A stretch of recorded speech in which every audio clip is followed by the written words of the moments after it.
Boss Please. Hello, everyone, and welcome to Boss Please. I'm Megan here with Jill and Malynda. Hi, ladies. Hello. I'm so excited to be back with another episode. Yeah. We've just been pumping them out. You know, it's that time of year. It's that time of year. Content creation. Hustle. Let's do this. Sounds like we're having children. I know. I was just gonna say when I said popping out, I was like, "Ooh, something didn't settle right there." Gosh. So, how are we a boss this week, ladies? Well, clearly, Melinda's not even here. I'm not. Melinda's so sleepy. I was a boss. I did. What did I do? I'm so tired, you guys. You traveled to Texas. Yes. Okay. So Thursday night, I did my regular gig at Stairs Club that I do until 11 to midnight. Then the next night, I did LA County Fair. Did 4 sets. How was that? One at 6, one at 7:30, one at 9:30, one at 10:30. Lord. Had to be there at 4 for sound check, so I was there basically from 4 to 11:30, and then I got home around 12:30, showered, whatever, went to sleep, woke up, had to leave at 4 a.m. to catch a 6 a.m. flight to Texas. Had a gig in Texas that ended at 11:30. Got back to the hotel at 12:30. Had to wake up again at 4 a.m. to take a 6 a.m. flight back to LA to be to church by 8:30 to lead a worship service that was, get this, an all music service. Because it was the 1-year celebration of the church that I lead worship at being launched. So I really wanted this past weekend to be over with. You are a good Christian. I am. God the bless Lord me, loves please. you. So yes, it's just of all the Sundays for it to be that, I had right. it was just funny. I was like, this is the Sunday that's the all music service. Girl. Yeah, but I'm Well, thank you for presenting your presence to us right now. Thank you for having Megan me. and I, when she walked in, we're like, "You look so pretty," and she's like, "I did my makeup in the car. I got 4 hours of sleep." I'm like, "Well, you look good." Yeah, you look Thank good, you. girl. I appreciate it. What about you, Jill? Well, on the flip side of things, I did some self-care. You got sleep. Yeah, I got some sleep. No, I love treating myself to things, and I've definitely, especially since I've become a little bit older, I don't feel as guilty spending money on myself because I earned it. Of course. So I got a fancy manicure at this super trendy place in West Hollywood, and Bougie. I love it. I'm obsessed with it. It's such a bad habit, but if I do it once a month, it won't be as bad. Once a month. Yeah. But it's not even a pedi. I know. It's just a mani. I know, but I love my hands. Wait, how often do you get mani-pedis? Not very. You know me. We've gone together. Yeah, we've gone together. I don't care about my hands and my feet. I'm trying to get better at it though. Since I'm on Wiki Feet. Did you guys see that? I did. Oh my God, yes. Oh my God, that was. I meant to text you about that. I was I googled my whatever. Oh, I do want to hear about maybe you're this. on it too, because I'm on it. You're on it too? That's how I found out. Yeah, you don't remember me posting Feet? that? No, I felt so special. I thought I was oh my gosh, I thought Megan. I was just some people found my feet. It's literally I think it's a foot fetish Wikipedia. It is a foot Okay, but I don't Wikipedia. post my feet. No, I don't mean to post my feet, but these people will dig and find crop. anytime you are in sandals and they crop your feet. Okay. It's disgusting. I don't know. Fetishes are so weird to me. Especially feet fat. Why? I don't have pretty feet. You don't have a feet fetish, do you? No, Am I insulting you right no. now? Sorry if anybody out there has a foot fetish. I just don't get it. No, it's so weird. Anyways, I didn't mean to cut you off. That's but so funny. No, I should be taking more care of my feet since a couple weeks my feet are famous.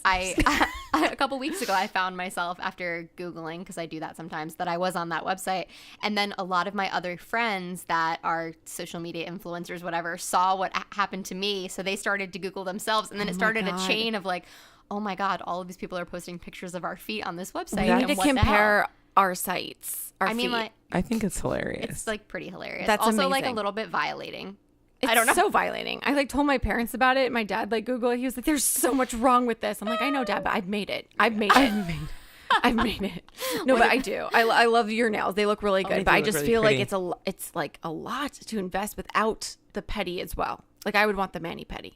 Yeah, I agree. I like the dual combo. Same. I just love spending money. Do you ever do your own nails though? Because I even went as far as buying the gel. I bought the lamp and everything, the heat lamp, and I used to do them. Yeah, but it's about the experience. It's not just about the pain. It's about the massage. It's about the girls about saving money.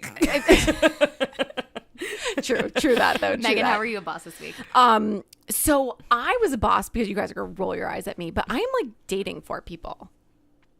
Hustler. Yeah, no. Jill Listen, and I both paused. We're like, how do we respond? Okay, well that's good. that's boss because I feel like you can't put all your eggs in one basket because that's how you're going to get a broken heart. And I'm sorry if guys are doing it, then You have very every right well to. Do you have can them do numbered, this. like who is 1, 2, 3, 4 in order of like who you kind of like the most? To be honest with you, I actually don't like dating 4 people. I think I'm cutting 2 of them off. Okay. So now, yeah. This is like your own real life bachelorette. I know. Who's You are getting not the getting a roses? rose this week.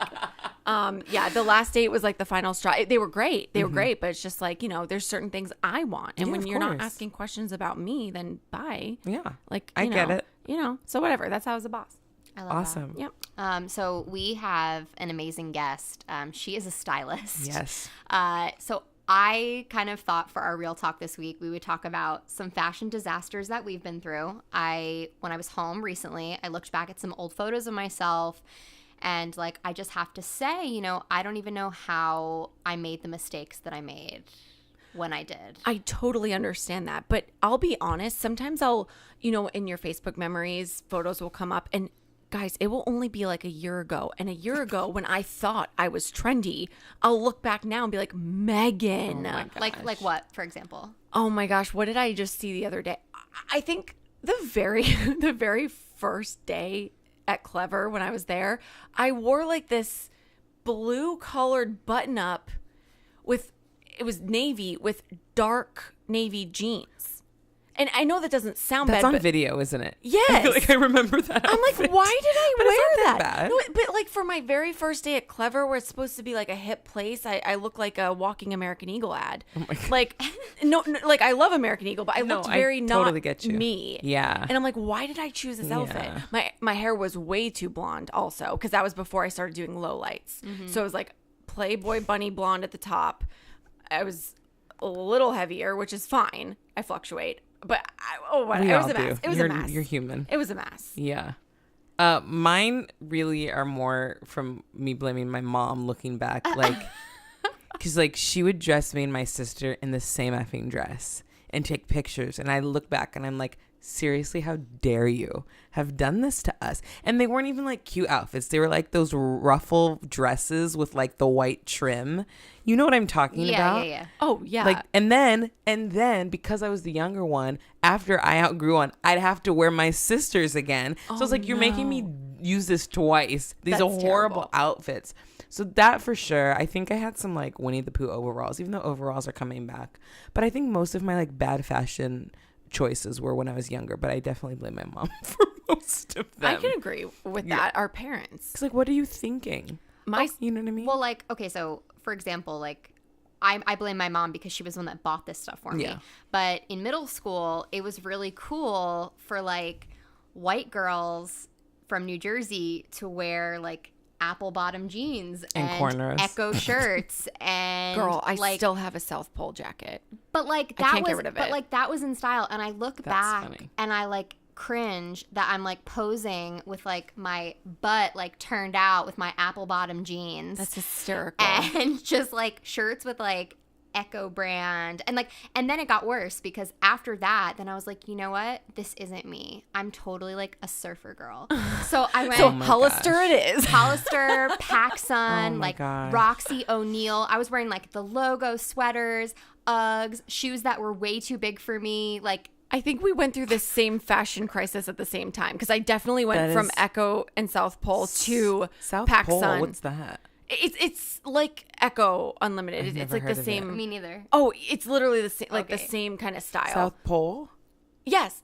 Huh. Is it South Pole? don't Yeah, know. no, I it was don't South know. Pole. It was. I I It also was. also got- thought Sugarfish was makeup, so that's This why I'm is asking. true. This is true. Wait, I need to find this image in my Facebook because I need to show you guys this jacket. Oh my It's gosh. unreal. Yeah, I just look back and I totally cringe. Like puka shell necklaces. Oh, yes, Yes. the puka shell. Things like that. Why but was like that a yeah, thing? like Malynda, like I was that bitch that got braids on vacation. Like I was that bitch. Yes, yes. I was. I got the hair wraps. Oh I my got the braids. gosh. And I look back and I'm like, oh my God, like this is just so, like what was I thinking? I was thinking, you know what? I'm going to look so cute. It's going to be low maintenance. I'm not going to have to do anything. Except no. Except no. Like at all. No. So Oh embarrassing. my gosh. Well, I think our next guest is going to have a lot of fashion tips Oh, for us. She is help a us. celebrity stylist and one of my very good friends, Tiffany Gifford. So stay tuned. We'll be right back with her. Welcome back, bosses. I'm so excited to have my friend Tiffany Gifford calling in today from Nashville.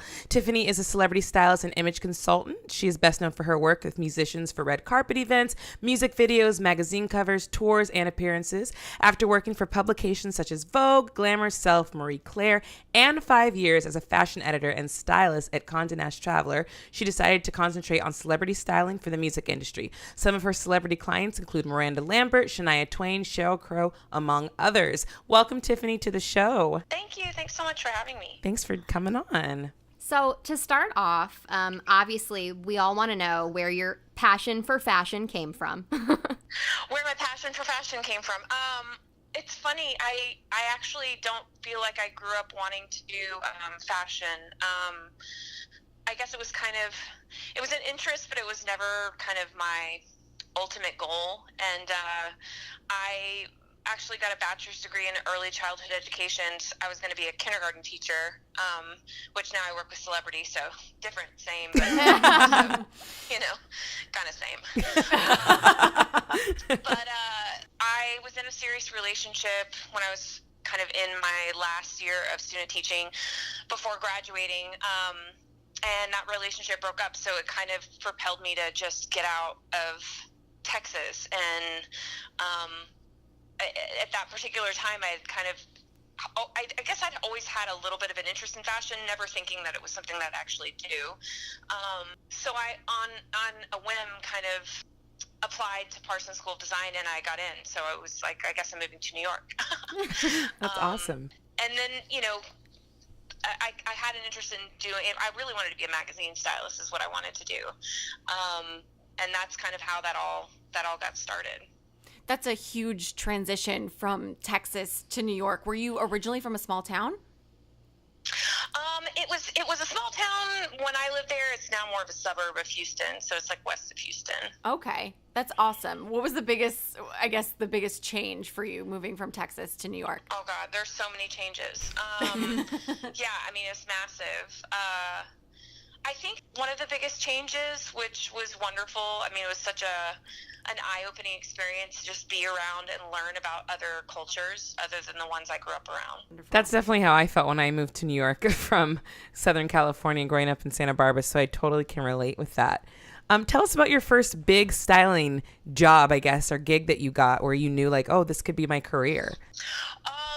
Well, I think that, I mean, I had there were lots of kind of really big deals, I feel like, for me. I mean, kind of like, oh my God, pinch myself moments.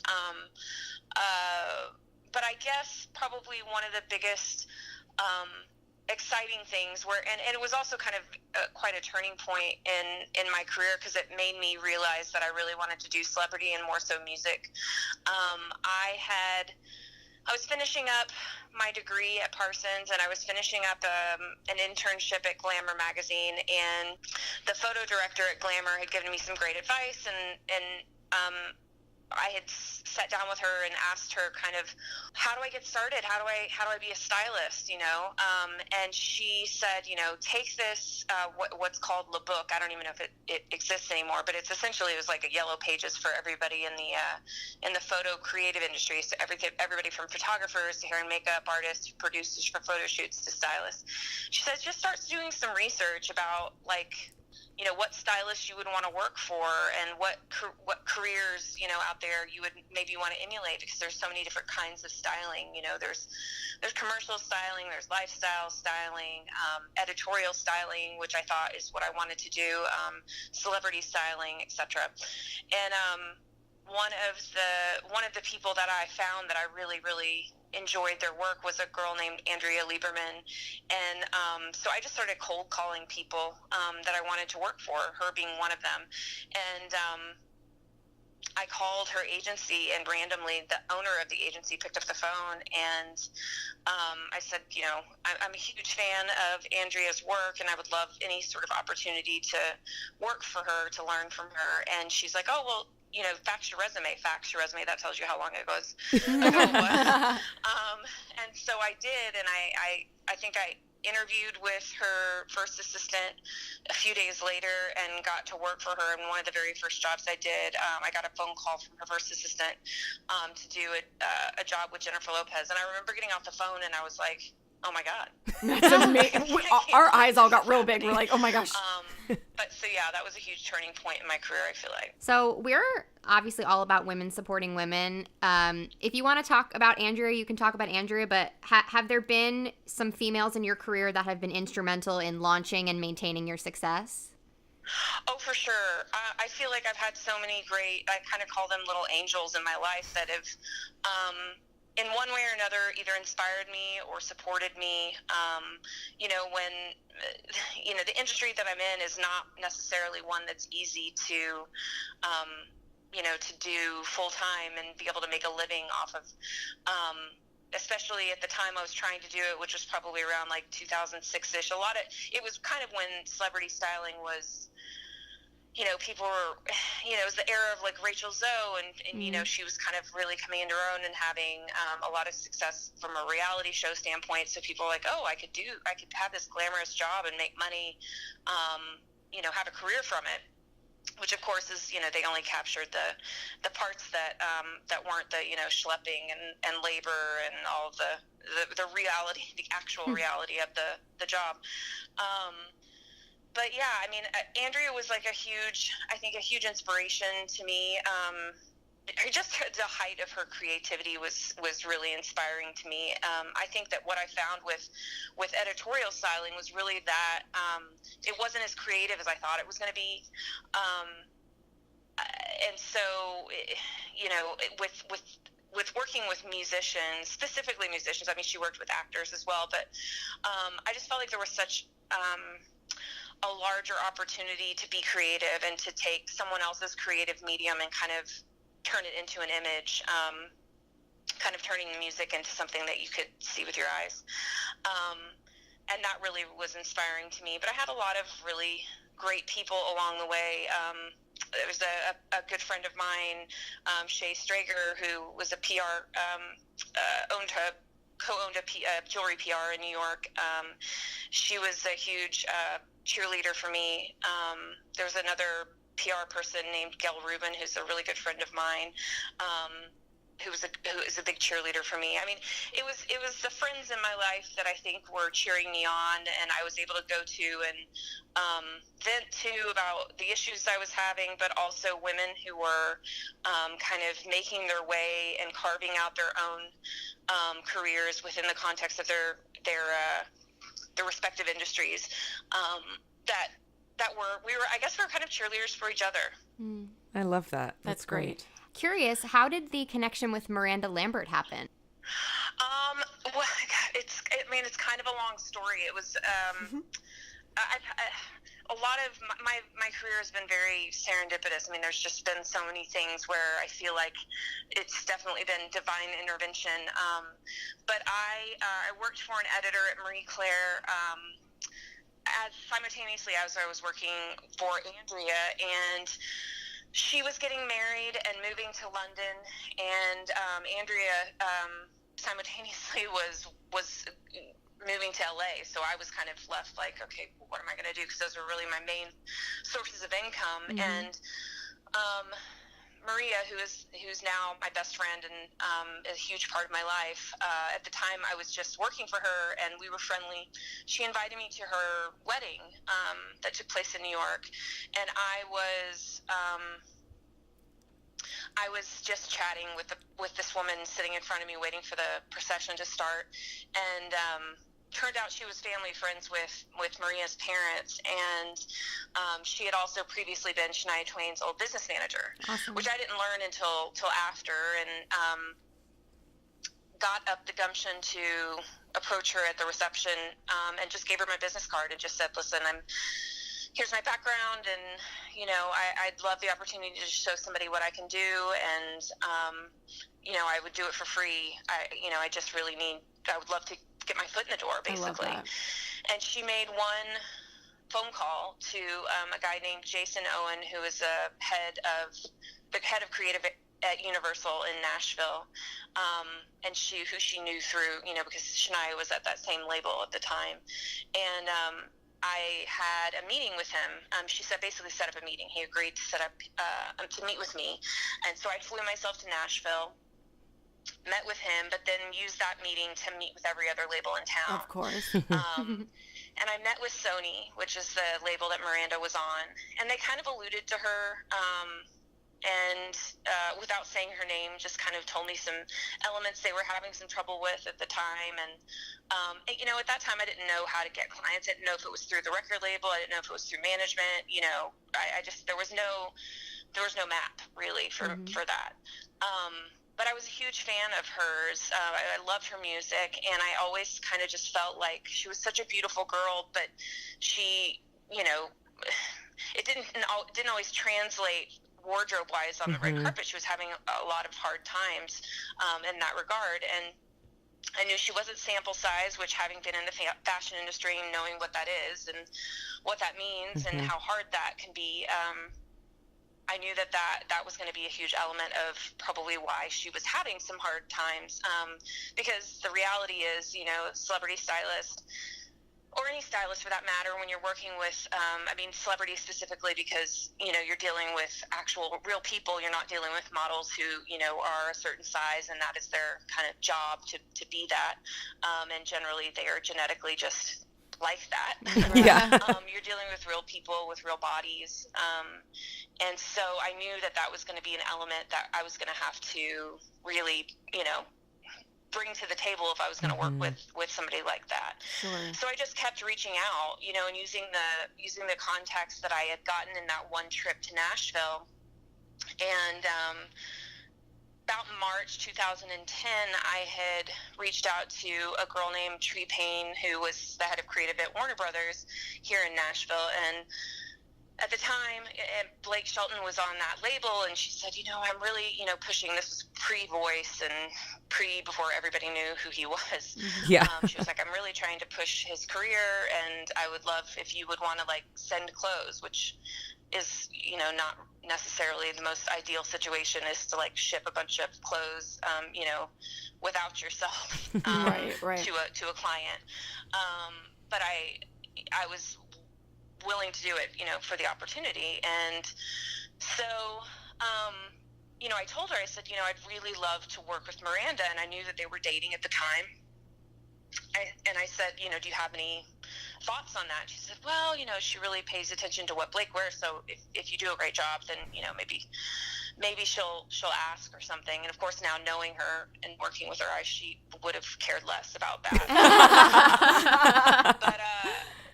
But in any case, I just kept doing research, and I was still a fashion editor at the time at Condé Nast Traveler, so I would get, as an editor, you get inundated with emails of people, trying to get you to put one thing or the other in the magazine.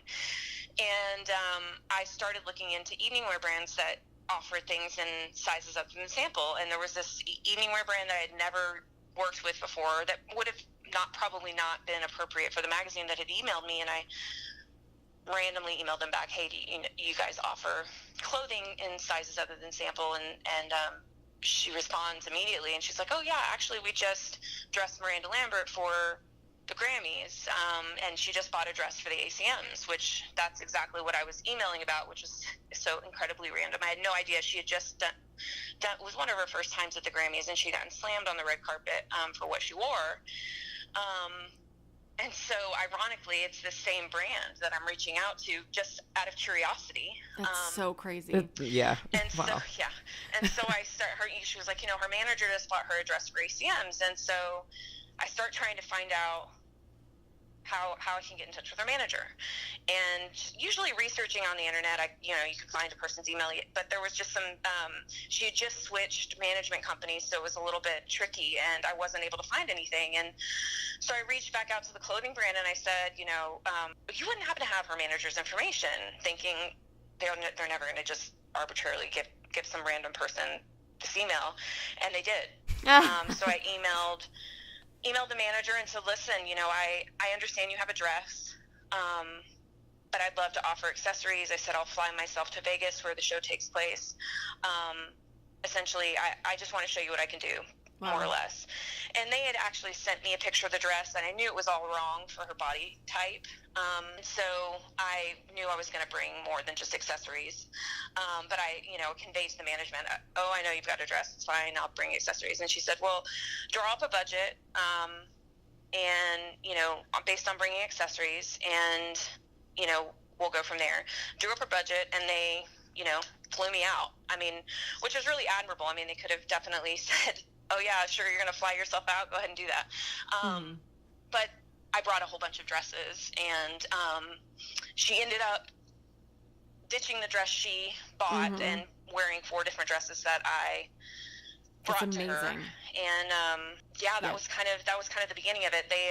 They had basically hired me off. I always say I was hired off a phone call and an email. I mean, they had never even met me before. I know. And so, we all have chills. Like that story is. It was so meant to be. She had won it. She was the first time she won Female Vocalist of the Year, and she's won ever since. That's amazing. She invited me to her after party, and her manager pulled me aside, and they said, we want to pay you double what you estimated. Yes. And we want to hire you for the next job, for the next award show. Yes. And I started bawling, because I very much felt like I was ready to kind of give up the dream that I had, and move back home to Texas, because nothing was snowballing to a place where I could leave my magazine job and do styling full time. And I realized that was a hard transition to make. So I very much felt like it was God telling me, no, you've got to stay on this path. So that was kind of the fork in the road for me. I kind of hung a left at that place. You are inspiring everyone in this room right now, as well as all of our listeners. Yeah. And I think, I've never met you, but the thing that I admire most about you is your tenacity, obviously, but you had such a clear vision of what you wanted for your life. And just hearing your stories and seeing how that clear vision manifested itself in so many ways is literally inspiring me to go home and write down exactly what I want from my life and do the same thing. So thank you for that. Thanks. But we were talking a little bit earlier in the show about fashion disasters before you popped in for the interview. Now, what are some fashion disasters either you had, which I doubt you've ever had, or that you've been like, whoa, I need to fix this person, or even ASAP. Witnessed on other people? Yes, exactly. Yeah, when I first started, I think that's oftentimes what I looked for when I would pursue a client, was like, who do I feel like could really look better? I think ultimately, when it comes down to it, I have this innate feeling that we just all deserve to feel really beautiful and really special. And I feel like it's such a bummer when, someone is not, that is not portrayed by whatever it is, that whoever they're working with or whatever they're doing. And I feel like that's something that I can maybe help with, you know what I mean? It's important to me, especially when it's something that's inhibited by someone's, size, which it, is personally, resonates with me, because I've never been, a size 4. I will never be a size 4. I don't desire to be a size 4. That's not who I am. But I also know that the struggles that women, whether you're a celebrity or whether you're not, struggle with, in terms of just body image and size, and living up to this impossible, stereotype, that we all have to look a certain way, in order to be whatever the world deems as beautiful, and then in terms of like scary moments, in dealing with musicians, I usually do their performance looks, for like award shows and whatnot, my clients, if they're performing on an award show. And I've definitely had moments where I've been, how should we say, things falling out, like hope, like I'm just like can't wait for the performance to be over, because I'm so nervous that like a boob's gonna fall out. Oh no! A heel's gonna break or something like that.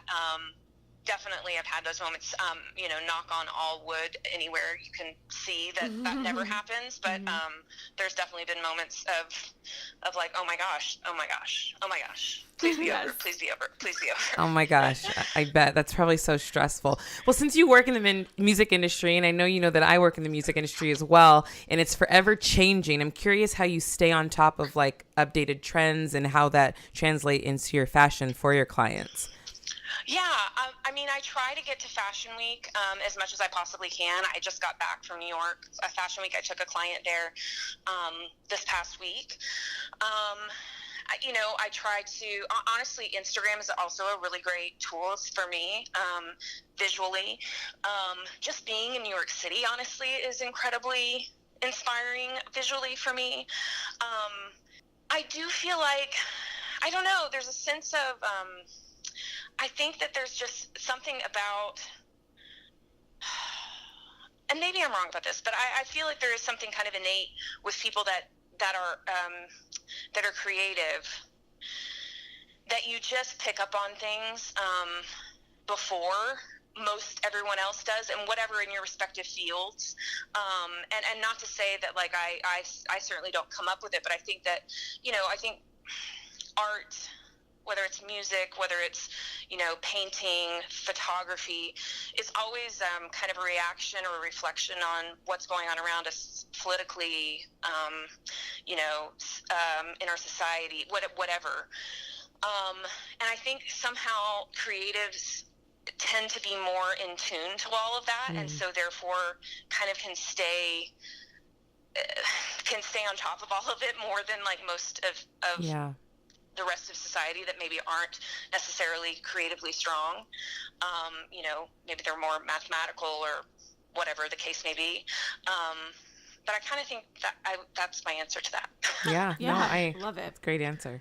So a lot of people aspire to do what you do. They may do what you do. And we've seen this sort of like female renaissance in the past, I'd say 2 years. And a lot of people talking about, are there enough seats at the table for everyone? Do you feel like there are enough seats at the table? And like, how do you go out and make sure that you're supporting other females in the industry? Oh, sure. Yeah. Absolutely. I think that, the best way that I can support other people that want to do styling is to mentor, to have assistants that come in and that, I essentially teach kind of how to do it, if it's something that they're really wanting to do. I have incredible respect for women that, or anyone for that matter, that have a lot of passion and ambition to do what they want to do, if they're willing to put in the work. Now, that being said, if you're not willing to put in the work, then I don't have time for that. Yeah, right. I really do feel like it's